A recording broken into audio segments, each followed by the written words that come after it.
Viewers, অনেকটা সময় বসে থাকার পর কিতাব নিয়ে কিতাবটাকে আমি এদিক সেদিক করলাম অনেকটা সময়। তারপর হঠাৎ করে আমি একটি তদবির পেয়ে গেলাম। এই দেখেন, একটি তদবির, আয় উপার্জনের যন্ত্র। এটা আমি পড়ে নিলাম। এখন ভাব হচ্ছে এটি নির্ভরযোগ্য, তাই আমি আপনাদের সাথে শেয়ার করার জন্য ভিডিও স্ক্রিন অন করে নিয়েছি। তো এখানে সমস্ত কিছু বলা হয়েছে।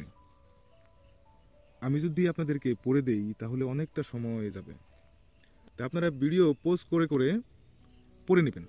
বাস আমি শুধু এখানে যেভাবে দেখাতে হয় সেভাবে দেখিয়ে দিব। পজ করে করে নিজে পড়ে নেবেন।